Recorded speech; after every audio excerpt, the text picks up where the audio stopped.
Can this dog stop barking? Now, the family was demanding 20 million from the Gauteng Department of Education. However, stop barking, stop it, yo.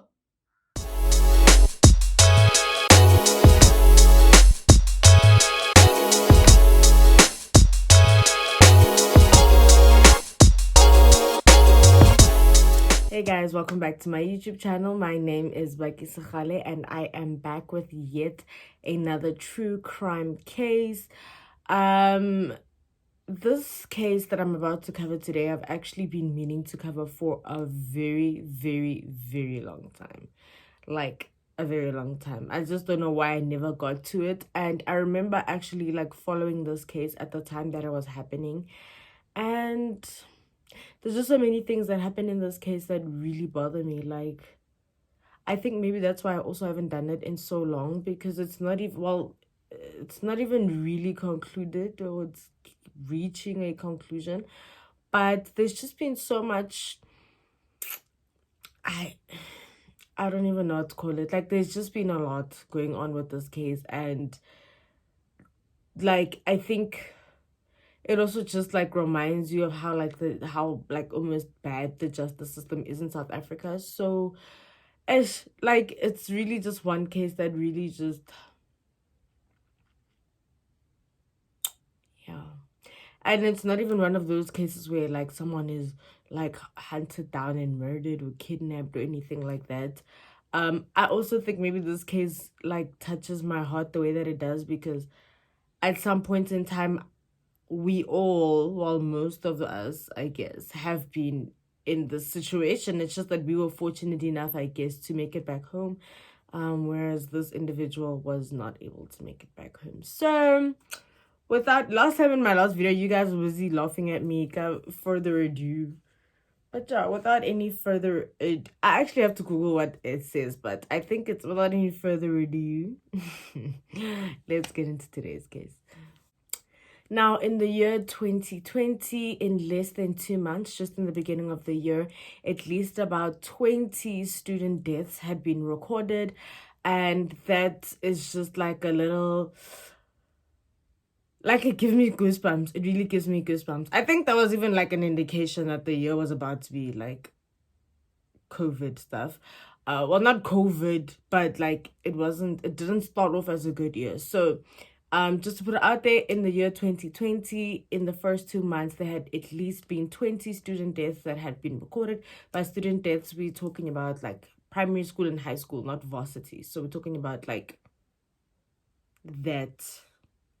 I think it was mostly high school kids though, but in that year, at least 20 kids in the first 2 months had lost their lives. Now, the young man who I'll be covering today is not a stranger to most, and he goes by the name of Enoch Mpianzi, who was born on the 2nd of November in the year 2006 to parents Antoinette and Itamba Guy. Now, Enoch had been described as a young, God-fearing man who was very humbled. He loved his family. He was very, very good at maths and wanted to become a lawyer. Now, in the year 2020, Enoch was to start grade 8 at Parktown Boys High. And I mean, if you know Parktown Boys High, like it's been part of like the top 100 schools in South Africa. They really big on like sports, like that type of culture. So with there's Parktown Boys and there's a Parktown Girls. So I know like mostly like at Parktown Boys and stuff like that, they take like sports very seriously. And Parktown Boys is also not like the cheapest school. So I'm just gonna read off of here. So Parktown Boys, which is in Johannesburg, and like I had already mentioned, is part of the top 100 schools. So according to the Sunday Times, with Parktown Boys, it's about 70K if you're boarding, or 40K for tuition. So it's not really the cheapest school. I mean, it's not the most expensive school in South Africa, but it's not like really the cheapest school. So kids that do go to that school either go in with scholarships, or they're from good families, or you know, maybe like not even maybe like the best families, but like your parents can afford. So in the year 2020, Enoch was to start grade 8 at the school. And I mean, for all of us, like, if you can imagine the first day of grade 8, or like in that year knowing that you're going to grade 8, like, it's one thing if you go to like a school that has like grade 1 to 12, because I think the whole time you guys are just like boring. But if you went to a primary school and then you leaving that whole school and you're going to a whole new school, that was just like, that was something else. Like, you were really excited, especially for me, because I didn't change schools a lot, right? I was in probably like 2 creches, preschools, guys. But I was in like 2 of those. I was in the same primary school from grade 1 to 7. I was in the same high school from grade 8 to matric. So I didn't really move around a lot. So I remember when I was going to grade 8, I was at like, guys, Ibile, the school that I was going to, we were under the impression that it was like a very posh school. The ghetto. It was the ghetto. But like, it was in a different environment from the primary school that I was in. So I was like, like, where I'm going, like, we're going to the white kids. And like, I didn't go around the area of my primary school. So most of the kids I finished grade 7 with, they were going to these local, you know, high schools. I was going to the rich people, to the white kids, but I was fooled because wretched. But you know, so you know, like, you're going to grade 8, you're getting a new school uniform. You know, you're with the big boys now. You're in the big league now. You're not just with the small kids. But also, it's a bit like, it's scary because now you're in grade 7 and you guys were the top guys. Now you're going into grade 8 and like, you're small again and all of that. But yeah, like, you know, the grade 8 vibe, you know how it is, especially if at least you're going with someone that you know, like, there's other people from your primary or whatever that you're going in with. It makes it much, much better. But you know the grade 8 vibe, like, it's oh my gosh, especially grade 8 camp. You know, when it's time to go to grade 8 camp, you guys are gonna have a blast. It's literally the beginning of, like, they want to say your whole life, but it's a bit tricky. And I actually remember when I started grade 8 and I was saying, this 5 years is gonna go by so fast, and you're like, no, but it actually really does. So grade 8 is a well, for me personally, it was a very exciting time. It was different. It was something completely different from what it was that I was used to. So as you can imagine, Enoch, I mean, I've never been to like a girls' school, like just girls. But I know, like, with boys and with boys' schools, like, there's always that excitement, like, you're gonna form a brotherhood, you know what I'm saying? Like, boys from boys' schools, like, they really take care of each other, and they, in most cases, end up being, like, friends for life. Like, they build actual, genuine, like, friendships and stuff like that. So I can just imagine Enoch, you know what I'm saying? Like, you're going into this boys' school now, everything is good, everything is like, you're so excited for everything that's going to come within this new year. And like I had said, he was good at math. He probably was going to get into sports. You know what I'm saying? Like, do what you gotta do in grade 8. And grade 8 is such a great opportunity to also start like learning things or doing things that you never did, like joining the choir, playing different sports. I also realized, like, in high school there's way more sports like options than there are like when you're in primary school. So grade 8 is great, guys. I enjoyed my grade 8 year. So as you can imagine, or like I can imagine, Enoch was probably very, very excited to start his grade 8 year. So for those of you who are not aware, usually when you start grade 8, you go on what is called an orientation camp. So basically on orientation camp, when I went on orientation camp in grade 8, it usually happens in like the first 2 weeks of school. Something like that. Or the first week of school. I don't know what happens now, but like something like that, child. So you go in orientation camp. So usually in orientation camp, it's like you guys do the physical activities, you learn about like school culture, like the school culture and stuff like that. And most of the time it takes place in like Brits or like Northwest, like that side of life, right? So you guys will usually leave maybe on like a Thursday to come back on the Sunday, or Friday to Sunday, or Friday to Monday, or just depends, I guess, on the school and how it is that the school would choose to do things. But basically grade 8 orientation camp, that's where like you're encouraged to make friends. You like, they'll put you in groups of people you don't know. You guys will be made to cook, like competitions, like cook your own food. Yo, I remember my grade 8 camp, right? that grade 8 camp. So in high school, well, in my high school, we were split into houses, right? Like, kind of getting into house, kitty house, some but they houses, like, I don't know, not an actual house, like I don't know how to explain this in the best way. But so when you join the school, right, you like there's like not even options, like you got told. So where I went to school, there was Bismarck, Churchill, Lincoln, and Smart. So when you join the school, they tell you which house you're part of. So everyone in the high school is part of a house. You get me? Then those houses compete in like activities as the year goes. So you'll compete in drama, you'll compete all these things. So I remember at our grade 8 camp, we had to compete in our houses, like swimming and stuff like that. And there was this night, right? But the things that happen at these camps, guys, are they even legal? There was this night where I remember they took us out of our dorm, all the girls, right? They took all the girls out their dorm room, and then they said we're gonna go sleep in the bush. So we're thinking like, okay, you're gonna sleep in the bush, like maybe like we're going to sleep in tents, tent way.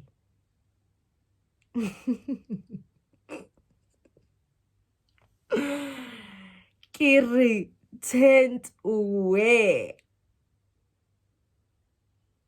Eh, we did not sleep in a tent. We literally, since we took our our sleeping bags, they literally put us in the middle of nowhere. Guys, when I mean the middle of nowhere, that's what I literally mean. Like, I don't mean there were no tents, there were no nothing.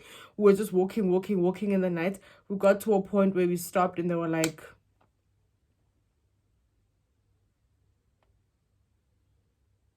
it's time to sleep.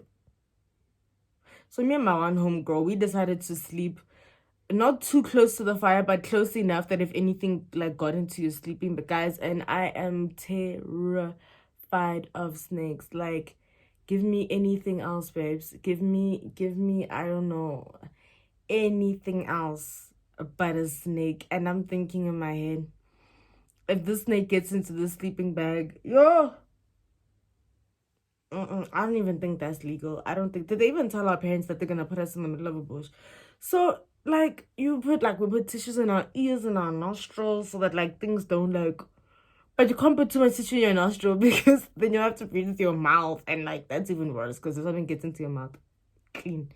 So guys, but yeah, so basically that's what orientation camp is or was for us. You know, we came back with great knees, like everything, brutal, man. Like, ugh. So anyway, Enoch was to go to grade 8 orientation camp that was taking place at Nyati Bush Lodge or Bush Camp, which is in the Northwest. Now, on the 15th of January in the year 2020, the boys, or the grade 8s rather, at Parktown Boys High were to go onto their orientation camp or start the orientation camp. And so then just before they left, usually what happens is like when you leave in groups, especially like such large groups, there's roll call that's usually done. And I mean, it's in grade 8, so a lot of the kids don't know each other. A lot of the teachers don't know the students.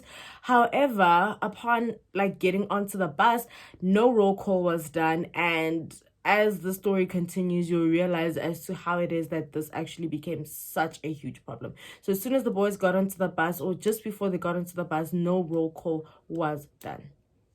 Now, upon the boys arriving at Nyati Bush Lodge, just as they had arrived, they had lunch just before their first activity, and there were about like plus minus 200 boys. And even before the first activity, still no roll call was done. Now, for this activity, the boys were then split into groups and they were told to build a stretcher on like a rugby field. So we're taken to like a rugby field. They were split into groups and then they were informed, or rather instructed, that they should build a stretcher. Now, the boys were given 4 wooden poles and a few thinner sticks, and they were told to like from the 4 wooden poles and the smaller sticks, then they were to make a stretcher. And apparently, like the boys said that some of like the not equipment, some of the sticks would break, or they wouldn't, like the stretcher wouldn't stay together. And so apparently, a camp facilitator told them, you know, to be a bit more innovative, to use their shoelaces, like to be creative, to be creative, to tie it together with shoelaces or whatever it is that they could think of at the time, just to make sure that the stretcher stayed together. Now, there was a finish line that was like drawn out. And so basically, what the boys had to do was one of the boys had to pretend that they were sick or that they were injured. And then they get onto the stretcher, and then the other boys basically carry him. So, like an emergency situation. Now, at some point in the activity, the boys were instructed to basically like run into the river. And so apparently before it was that they would run into the river, the boys were asked who it was, like which of the boys can swim and which of the boys can't swim. And so then the boys that had identified as having being able to swim were the ones that were going to handle the river part of things. And then the ones that couldn't swim were basically just going to stay like outside the river. And at this point, apparently there were no teachers that were on site. It was only the camp facilitators and the prefects from Parktown Boys High, sorry. Now, upon them starting with the river part of the activity, no life jackets were provided to the boys. Now, when I was doing my research with the life jackets, there's a lot of different stories. So one of the stories is that at the camp, or the boys were never told to bring any life jackets like onto camp. The second story is that the boys were told to bring life jackets. However, Enoch's family could not afford a life jacket, and so that's why he didn't come to camp with a life jacket. However, Enoch was he identified himself as someone that was able to swim, and so then he would be taking part rather in the river or the swimming part of the activity. And so the river that they were going to go into is known as the Crocodile River.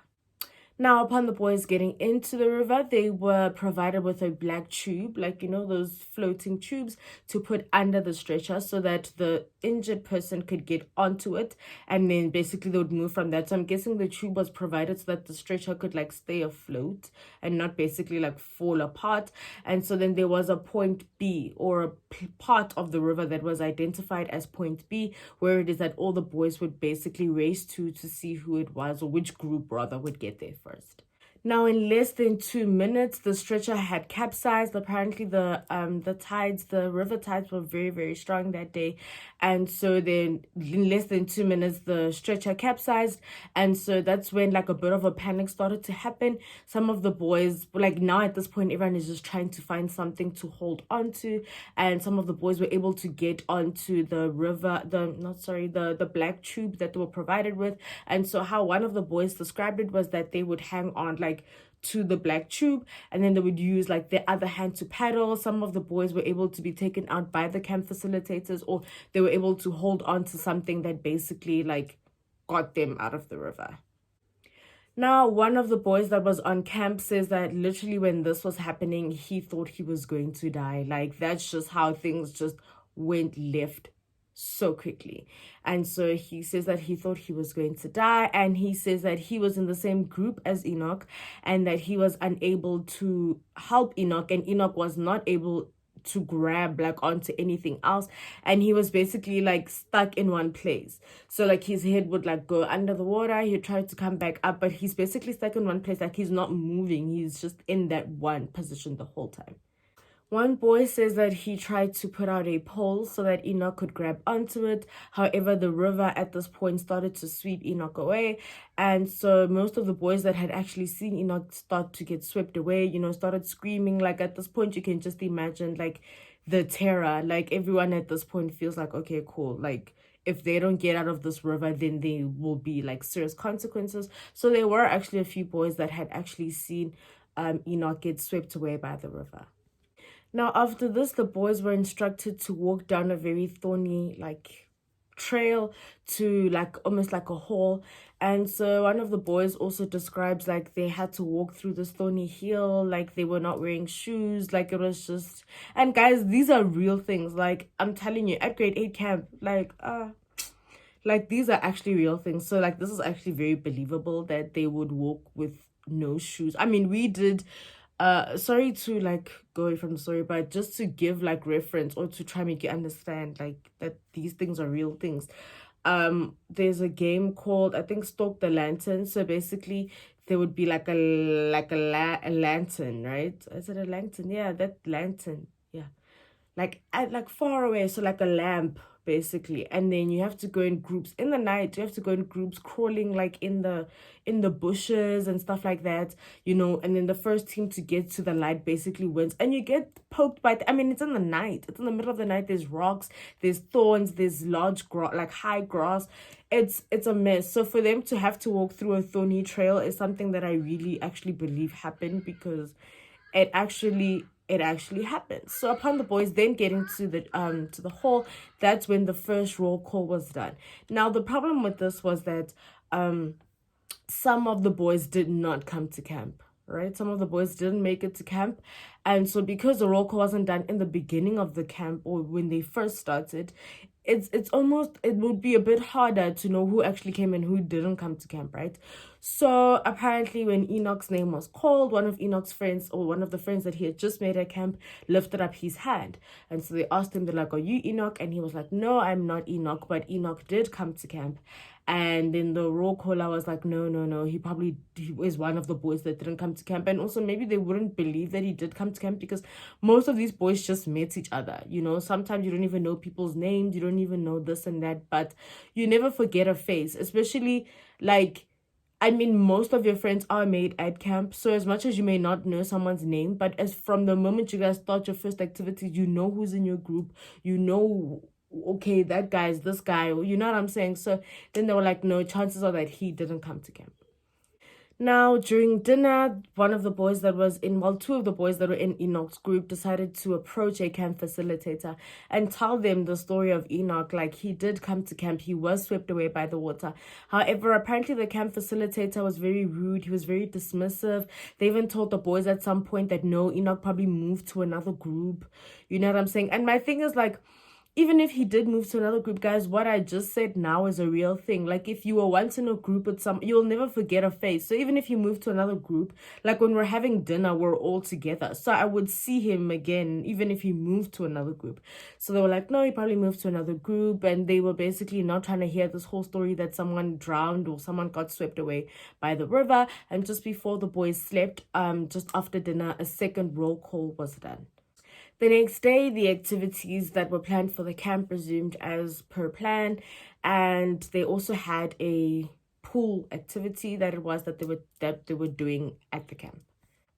Now, a third roll call was done at this point, and Enoch's friends yet again then alerted the teacher that Enoch definitely did come to camp. They definitely did see him.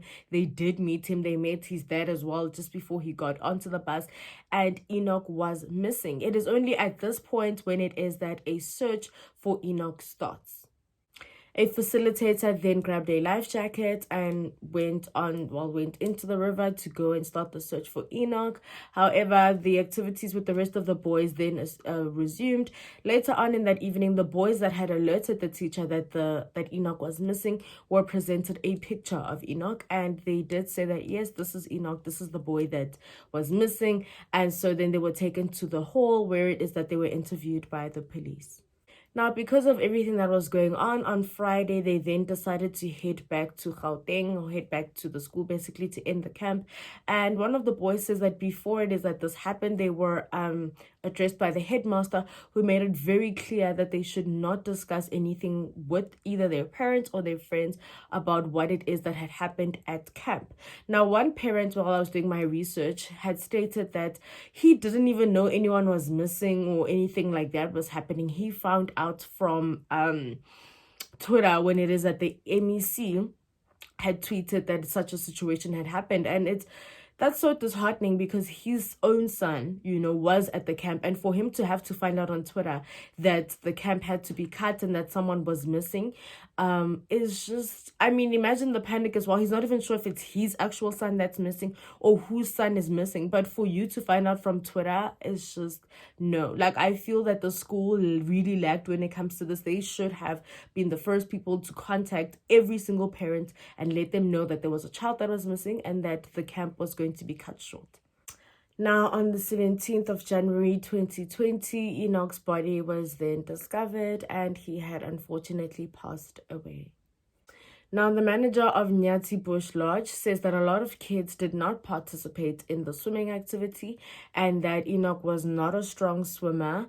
He also states that Enoch probably chose to swim upon him knowing that he's not a strong swimmer, chose to swim because of peer pressure, and that the kids were instructed to stay in shallow waters. However, because they refused to stay in shallow waters, no one can be blamed really for the death of Enoch or for the fact that the kids didn't listen and it ended the way that it did. Which is...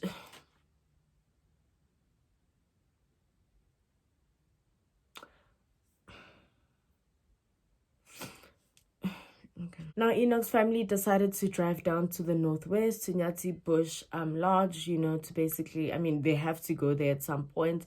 And they also just wanted to see the lodge. They wanted to see what had happened or where it was that Enoch had lost his life. They wanted to see the camp itself, and they were denied entry. They were denied entry. At the campsite, they said that no, they were definitely not letting them in. Now, the Human Rights Commission granted entry to the family to, jump or to do whatever that they have to do to get into the campsite. And guys, it's actually such a, I don't want to lie, it's actually one of the saddest things, to see that Enoch's mom had to jump the gate. Imagine that. Can you imagine that she literally just lost her child, and now upon that she's not being granted entry into this place? On top of that, now she has to jump the gate. Nah, that's just, that's, no. Now, the MEC, Panyaza Lisufi, actually stated that the camp was unauthorized. It was unauthorized by the district and by the head office. It was not a camp that had been authorized. So basically, the school wasn't even supposed to take those boys to that camp because the trip was unauthorized. So imagine, first of all, the trip is unauthorized. Second of all, then such a tragedy happens. It's just... Yeah, no. Now, the principal at Parktown Boys High School was suspended. His name is Malcolm Williams, and he was basically suspended from the 24th of January to, they had said, the 1st of June at the time. That would be the time or the period for his suspension. Now, Enoch's family says that most of the details with regards to his death, they had actually been learning about over social media. And there's a reason why I had said that, this case really bothers me because, most of us have gone to grade 8 camp, and I don't feel that, this could have been anyone else. You know what I'm saying? This could have been anyone else. This wasn't the fault of the family for sending their child to grade 8 camp. I would like to believe that when all our parents sent us to grade 8 camp, they believed that would be safe. They believed that would be fine, that, the school, they had trusted the school. Most importantly, they had trusted the school. And it was also said that at this Nyati Bush Camp Lodge, Enoch was not the first child to lose his life at that camp.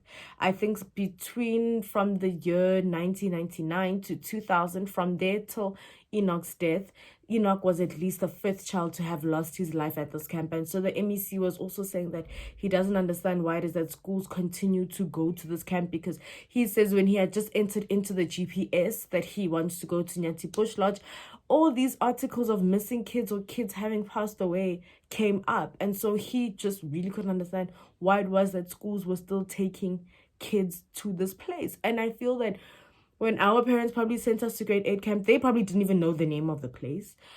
Even if they did know the name of the place, you're trusting the school to take kids to a place that is safe, to a place that doesn't have scandals like that. That's just... So with regards to the school and the way it was that this family was treated, I just feel like it's absolutely disgusting, and it's disgusting. There's no other words, honestly, at this point to describe it but disgusting, because how is the family learning about so many things through social media?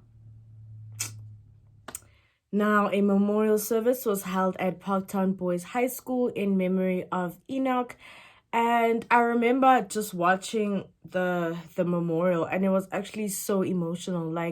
There was a time when his parents and officials and everyone was sitting on the stage, and then the students were seated in the whole floor. And so there was a time when Enoch's mom walked in. I remember there was a time when she screamed, and she was saying something along the lines of Like, Enoch, where are you? You know what I'm saying? And oh, guys, it was really emotional. Like, she just kept screaming, like, where are you? Like, I can just imagine that, because I mean, she's seeing her son's peers, she's seeing people that he went with on the camp. So like, where is he didn't even get to wear his Parktown boys school uniform. And one of the things I had mentioned is, you're so excited to be putting on this new school uniform, and he didn't even get the opportunity to put on the school uniform. And so there is a song that they play for matriculants, you know, on their last day of matric. And so when Enoch's parents were walking out, they played that song. Guys, if I didn't cry at that point, like, it was so emotional. They made like a tunnel for his parents, and so then the parents walked through it the same way that they do with matriculants, and they just played it, and it was so sad. I mean, guys, like, this is really one of those cases where I'm like, because this is not a murder, this is not someone didn't come after him. Like, he was just doing an ordinary thing that every kid does. He was excited for an ordinary thing that every kid does, and yet here he is. He didn't even make it to his first day of grade 8, let alone his matric or his last day of matric, where he himself could have walked through that tunnel, but instead here it is, it's his parents. So I think it's every parent's nightmare, to be honest. And the school, even with like parents' evenings and stuff like that, like, apparently there was a parents' evening that took place shortly after the thing with Enoch, and so that's when certain parents as well, whose kids were on the camp, like, they all came, you know what I'm saying, to find out like what actually happened at this camp. And they were told not to ask questions. They were told, like, they were treating the parents as well like puppets, like, don't say this, say that, like, no, don't ask this right now, this is not the time, this is, I mean, they have every right to know what happened on that camp, because they sent their own children to that camp. So nah, it's not where it's at. The death report of gross negligence was then filed. Enoch's family then demanded 20 million from the Gauteng Department of Education. However, they were only offered 700,000 because the department claimed that they could not afford that amount. The principal was then later dismissed. However, he appealed his dismissal, and he basically won that. So that is the story of Enoch, guys. And it's still, I'm guessing at this point, kind of sort of ongoing, the whole thing with the family and the family settlement. So if it does, get somewhere else, I definitely will do a follow-up on the story. But that is the story of Enoch, and I hope you guys enjoyed it. Please don't forget to like, to comment, to subscribe. Bye. Okay. Let's get it. No, but my bun, like, I've got hair. I don't want it to be like that, because then it can look like I don't have hair. And I have hair.